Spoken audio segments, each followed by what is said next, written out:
નમસ્કાર દર્શક મિત્રો, મહુવા માર્કેટિંગ યાર્ડ પાસે આવેલ એક કોમ્પ્લેક્સની દિવાલ ધરાશાયી. ક્યાં કોમ્પ્લેક્સની દિવાલ થઈ ધરાશાયી? આ કોમ્પ્લેક્સમાં 10 થી 15 જેટલી દુકાનો આવેલી છે, જેની ઉપરની દિવાલ થઈ ધરાશાયી. સદનસીબે નીચે કોઈ વ્યક્તિ ન હોવાથી કોઈ જાનહાનિ થવા પામી ન હતી, પણ દુકાનની શરૂ હોવાથી આવી મોટી દુર્ઘટના સર્જાઈ તો તેની જવાબદારી કોની? દુકાનદારની કે તંત્રની?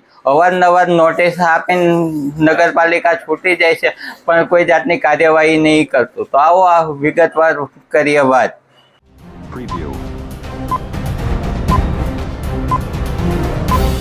Preview.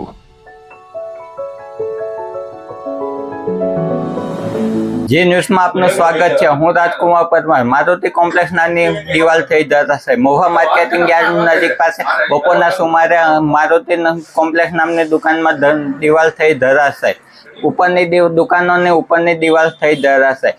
નીચે કોઈ વ્યક્તિ હોવાથી નહીં, કોઈ જાનહાનિ થવા પામી નથી, પણ નીચે પાર્ક કરેલા 2 વ્હીલરને મોટા પાયે નુકસાની થવા પામેલ છે.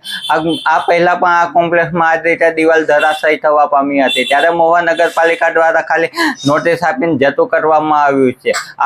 આવા તો મહુવામાં કેટલાય કોમ્પ્લેક્સ છે જ્યાં આ રીતના પ્રશ્ન બને છે, પણ તંત્ર દ્વારા કોઈ જાતની કાર્યવાહી કરવામાં નથી આવતી. ખાલી નોટિસ આપીને સંતોષ માની લેવામાં આવશે.